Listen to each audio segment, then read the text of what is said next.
정말 어디 말하기도 창피한 일인데 여기 보니 마마보이 예랑이 때문에 황당한 일 겪은 예비 신부들이 많은 것 같아 술도 먹은 김에 제 전남친과의 일을 한번 써보려 합니다.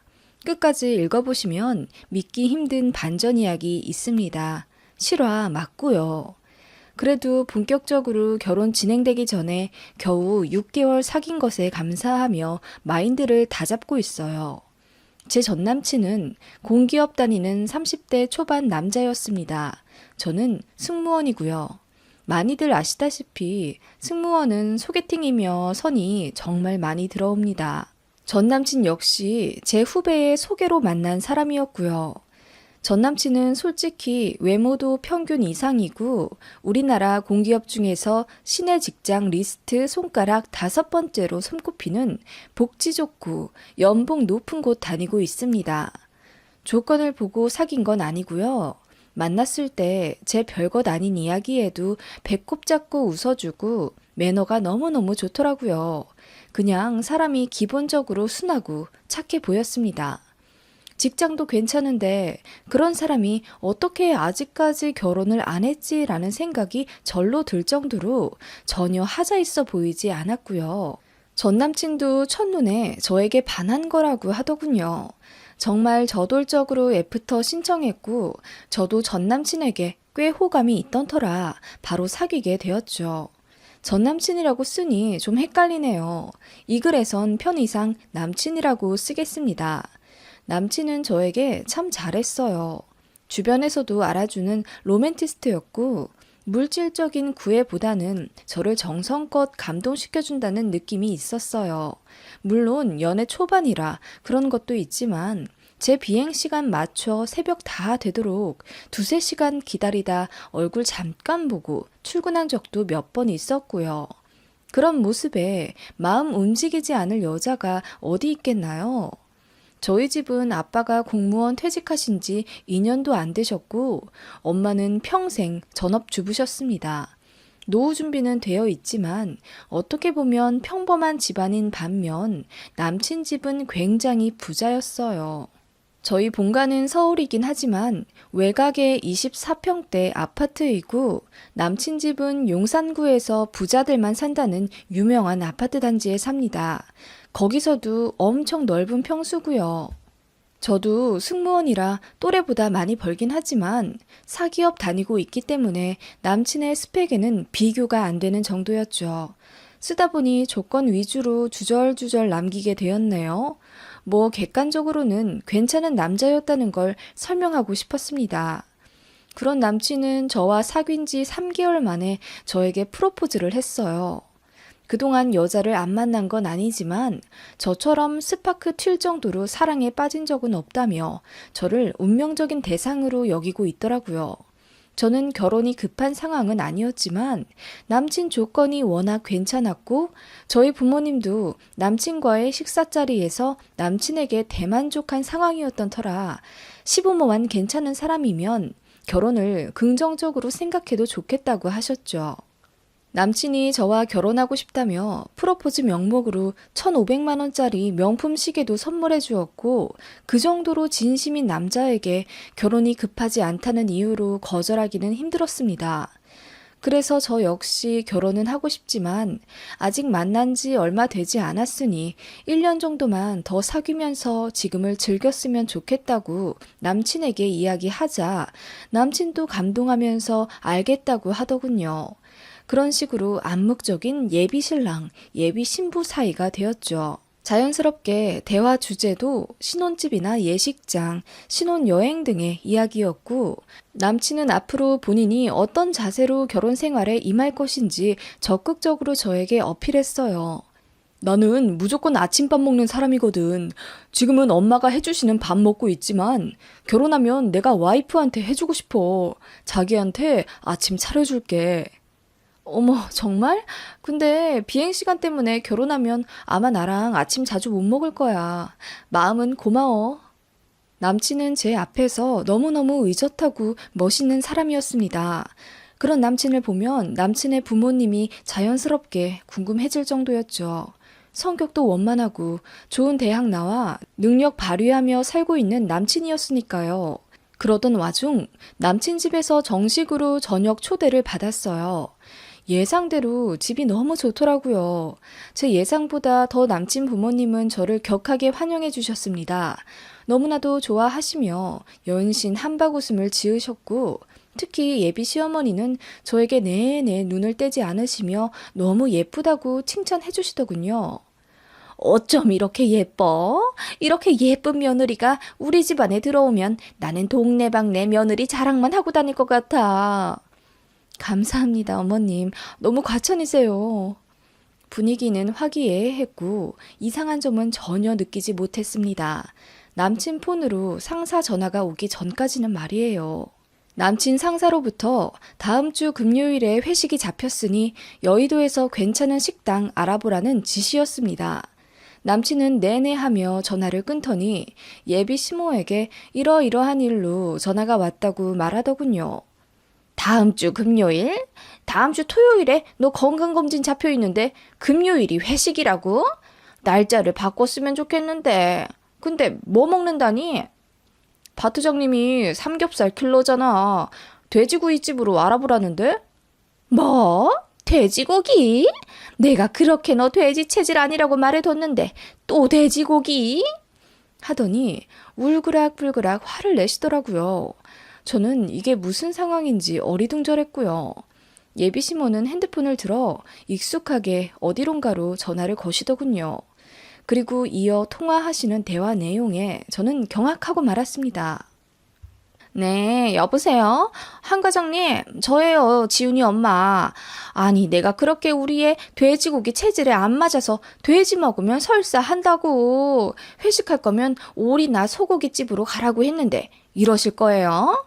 그리고 다음 주 금요일은 안 돼요. 우리의 그 다음 날에 건강검진인데 콜레스테롤이나 간 수치라도 높게 나오면 어쩌려고 그날 회식을 해요.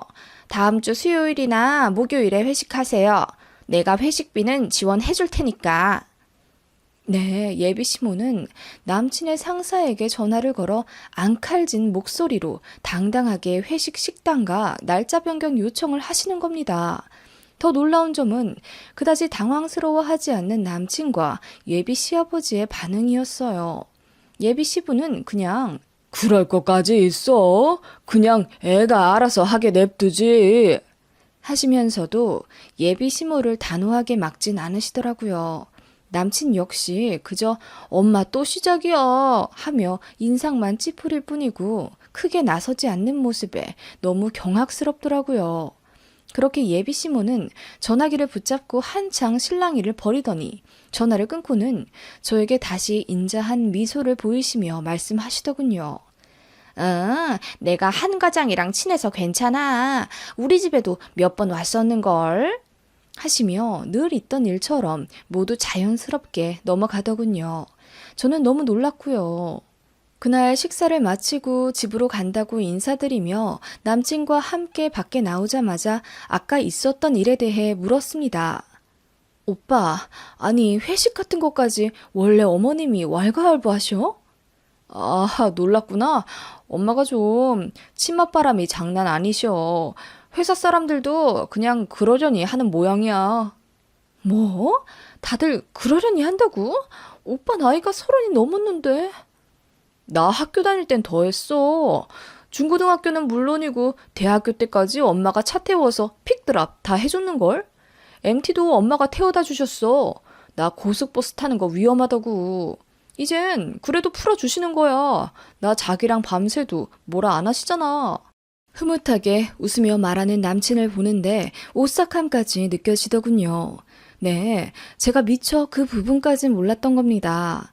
데이트하면서 어머님께 전화가 몇 번 오긴 했지만 아직 같이 살고 있는 아들이고 가정마다 연락 자주 하는 분위기가 있지 않나요? 그런 집안인 줄 알았습니다. 저 역시 엄마 아빠와 하루에도 한두 번 통화하곤 하니까요. 다 큰 자식을 그렇게 아직도 내 품 안에 5살 아기 마냥 컨트롤하고 계신 줄은 몰랐죠. 남친은 그게 이상한 거라고 느끼질 못하더라고요. 오빠, 그래도 아직까지 그렇게 어머님이 오빠 모든 일에 관여하시는 게 좋아 보이진 않는데? 그래도 엄마 덕분에 나 명문대도 갔고 지금 회사도 들어오게 된 거야. 엄마가 나 취업까지 다 알아봐 주셨거든. 인적성이랑 면접 스터디도 엄마가 대신 몇 번 나갔었고. 뭐? 스터디를 어머님이 나가셨다고? 내가 대기업 면접이 한꺼번에 많이 잡혀서 바빴거든. 엄마가 대신 듣고 와서 나한테 가르쳐 주시고 나는 엄마한테 배워서 시험 보고 면접 보고 그랬던 거야. 엄마 아니었으면 이 회사도 못 들어왔어. 사실은 나 우리 회사 이름도 엄마가 여기 넣자고 해서 처음 들었잖아. 우리 엄마는 참 대단하지. 모르는 게 없어. 헐. 저도 모르게 헐 소리가 나오더군요. 제 경악하는 모습에 남친이 부랴부랴 해명하더라고요. 아, 그래. 전 여자친구들도 이해 못하긴 하더라. 그래도 엄마가 시집살이는 안 시키신대. 걱정 마. 나 뒷바라지 하는 것도 지긋지긋하다고. 결혼하고 나면 전화도 안 할 거라고 하던데. 하며 웃는데 갑자기 가슴 한구석이 답답해지는 겁니다. 네, 그는 심각한 마마보이였고 어머님은 헬리콥터 맘 중에서도 최고봉이었습니다. 남친은 태어나서부터 지금까지 본인 손으로 뭐 하나 제대로 해본 게 없던 것 같더라고요. 대학교 원서며 전공도 전부 엄마가 하라는 대로 했고, 엄마가 책 사주며 이 공부하라고 하면 하고, 진로부터 취업까지 모든 게 어머님의 작품이었더군요. 남친은 본인이 이렇게 탄탄대로로 살아온 게 모두 어머님 덕분이라 생각하며 감사해 하고 있더군요. 그리고 신혼집도 시댁에서 다 해줄 거라며 저더러 아무것도 준비 안 해도 된다고 하며 씩 웃는데 갑자기 소름이 돋았습니다. 그때부터 약간 정이 떨어지더라고요. 연락도 전보다 좀 뜸하게 하게 되고 남친은 제가 약간 변한 모습에 안절부절 못하며 전보다 더 저에게 잘하려고 노력하더군요. 제가 무엇 때문에 마음이 변해가는지 짐작도 못한 느낌이었습니다. 하긴 남친은 본인과 어머님의 삶의 방식으로 소위 엘리트 코스를 밟아 안정적으로 살아왔으니 그 방식이 옳다고 믿어 의심치 않았던 겁니다. 게다가 결혼하면서 가장 골치 아픈 단계인 신혼집마저 시댁에서 알아서 몇 억씩 턱턱 내어 매매해 주신다니 남친은 오히려 의기양양한 모습이었죠. 전혀 본인 가정이 이상하다는 걸 못 느끼더라고요. 저는 고민 많이 하다가 본가로 가서 엄마 아빠에게 이 사실을 알렸고 엄마는 예상대로 길길이 날뛰시며 절대 이 결혼 안 된다고 못 박으셨습니다. 누구 인생 망칠 일 있냐? 아, 뭐 그런 모자 사이가 다 있어. 아니, 나이가 30인데 아직도 어린이집 선생님한테 전화하는 것 마냥 상사한테 전화해서 이러쿵 저러쿵 한단 말이야? 미쳤어, 아주. 나는 듣도 보도 못했어. 아니, 어떻게 상사한테 그런 전화를 한단 말이야. 제정신 아닌 집안이야. 당장 헤어져. 부모님은 제가 그 이상한 집이랑 엮였다가는 고생할 게 눈에 보인다며 하루라도 빨리 헤어지길 권하셨어요.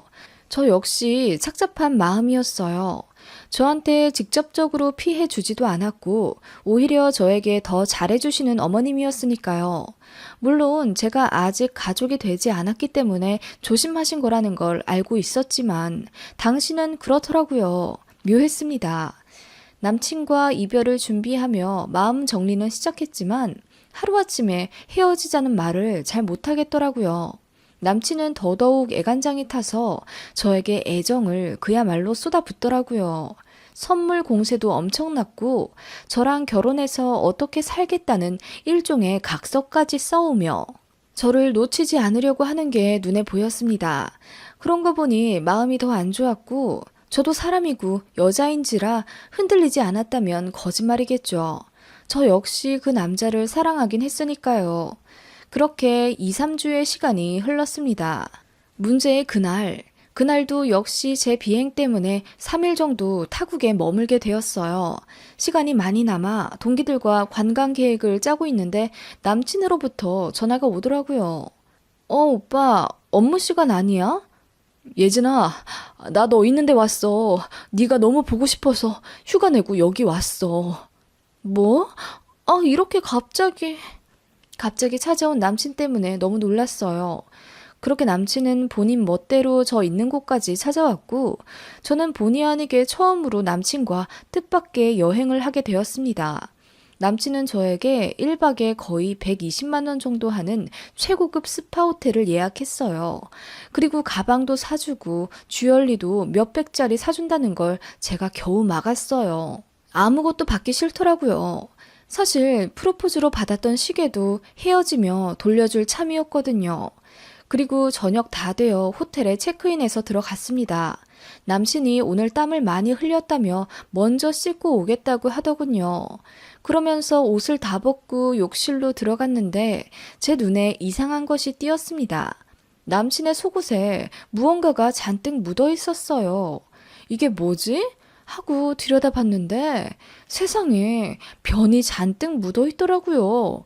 너무 충격받았습니다. 씻고 라운지 올라가 저녁 먹기로 되어 있었는데 갑자기 입맛이 뚝 떨어지더라고요. 그전에는 이런 거 못 봤냐고요? 네, 못 봤습니다. 여긴 성인들만 들어오는 곳이니 터놓고 말하자면 관계를 했을 때는 늘 둘 다 씻은 다음에 해서 그런지 이상한 점을 느끼지 못했거든요.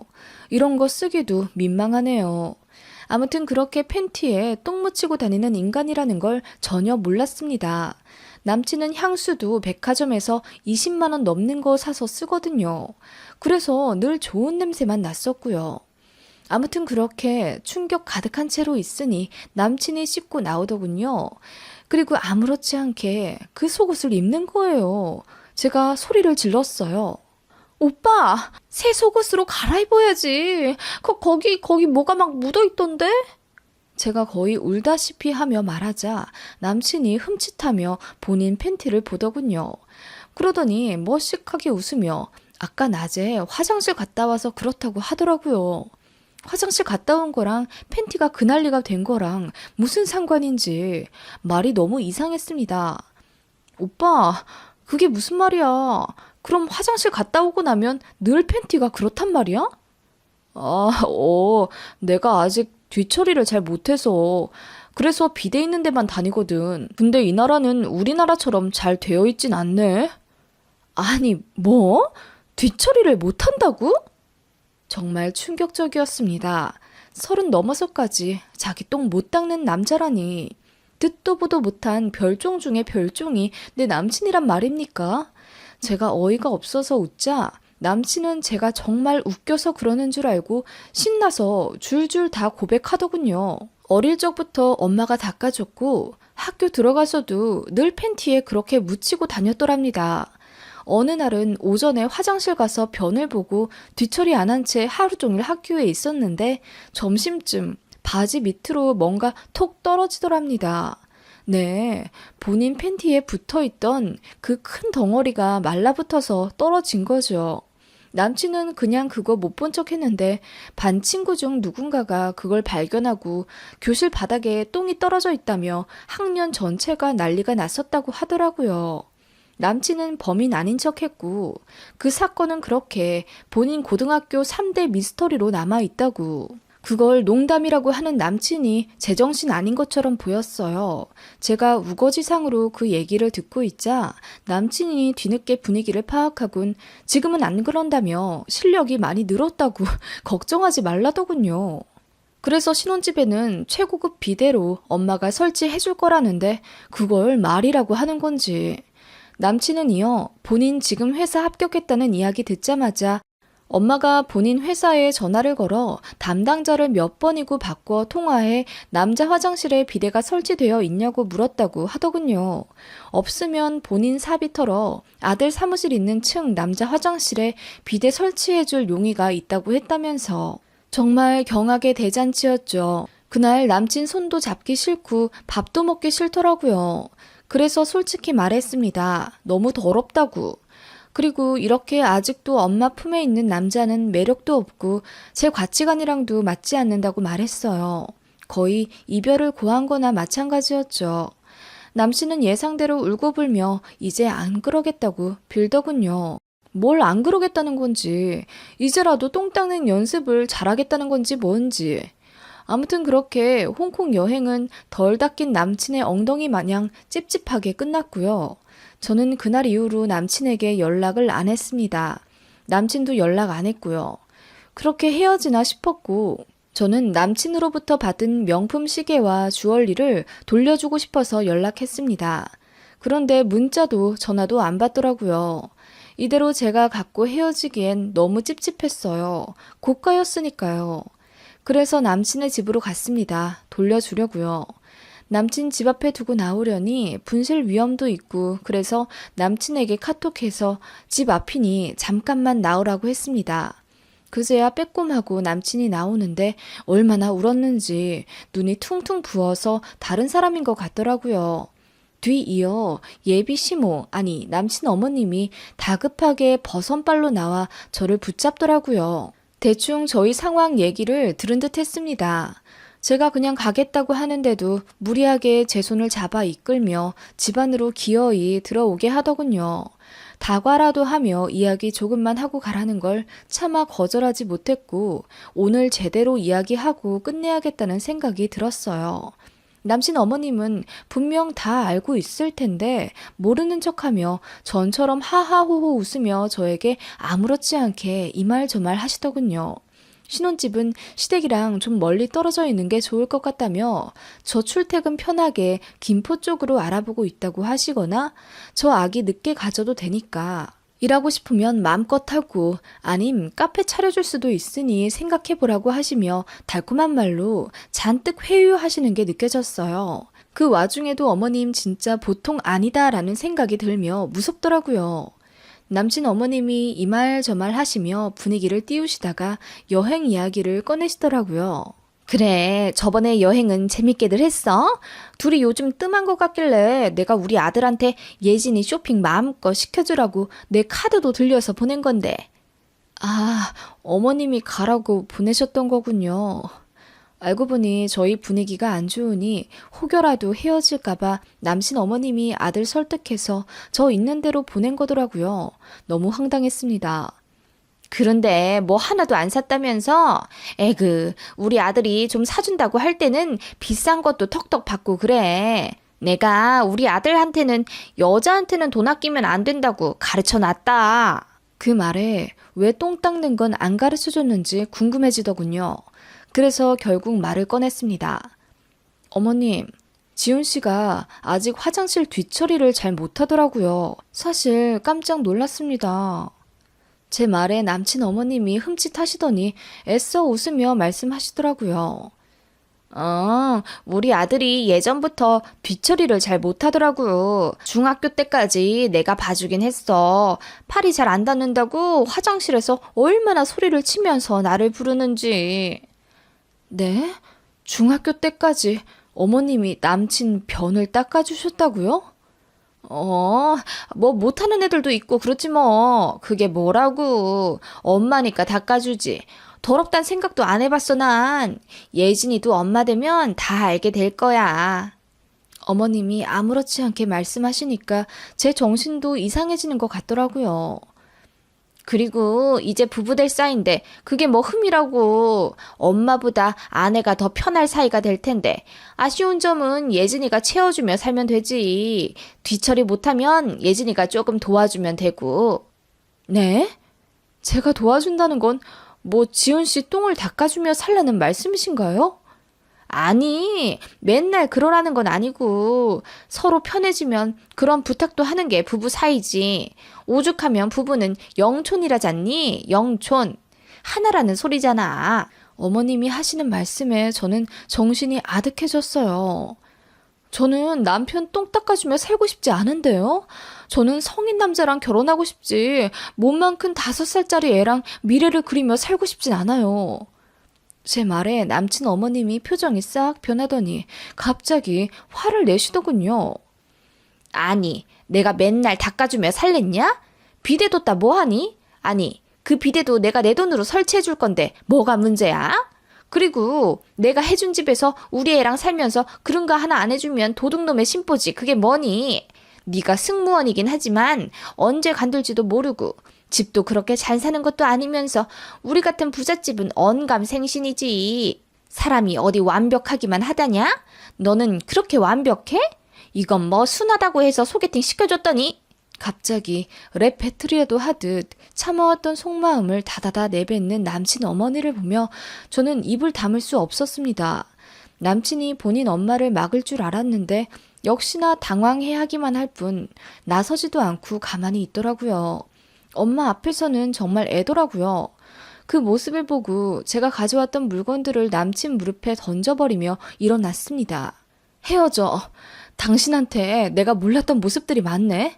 지훈 씨, 나 없이 못 산다고 했지?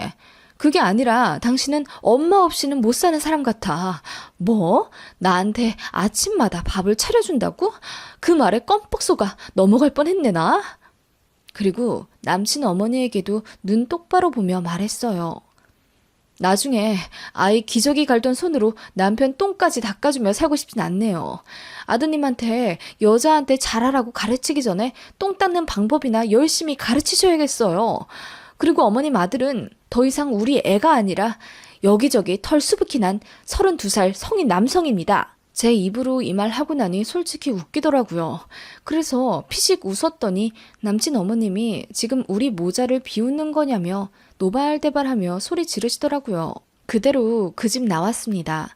그렇게 6개월의 연애는 끝이 났고요. 저는 아직도 그 남자와 결혼할 뻔했던 생각만 하면 오금이 저립니다. 나중에 알고 보니 저희 소개팅도 남친 어머님이 알아봐 주신 거였더라고요. 남친 어머님은 남친이 소개팅 받기 전부터 저에 대해 알고 있었던 겁니다. 그리고 회사에서도 남친 어머님이 너무 나대서 이미 이상한 소문이 파다했었다더군요. 그래서 사내 직원들 아무도 남친 소개팅 안 시켜줬던 거라며. 그러다가 어떻게 제 후배랑 이어져서 제가 우연히 소개팅을 받게 된 거고요. 제 후배도 몰랐답니다.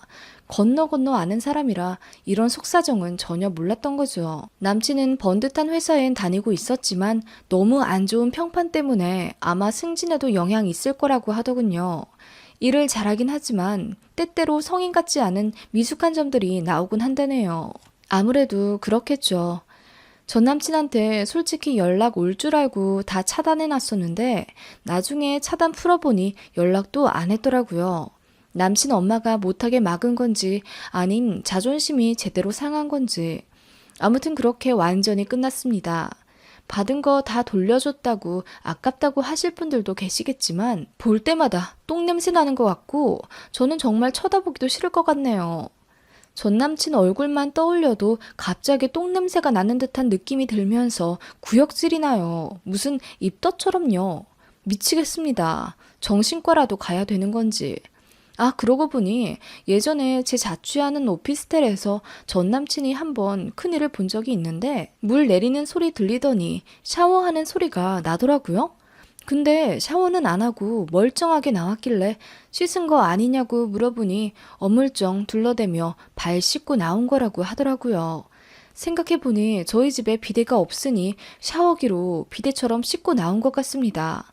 너무 창피해서 어디다 말도 못하겠어요. 저희 집은 이 일까지는 모르거든요. 똥 닦는 방법도 모르고 팬티에 묻히고 다니는 남자와 사귀었다는 사실이 알려질까봐 겁나요. 다시 한번 말하지만 실화입니다. 여러분들, 나에게 당연한 게 누군가에겐 당연하지 않을 수 있어요. 결혼을 결심했다면 정말 세세하게 따져보시길 바랍니다. 저 같은 실수 하지 마시고요.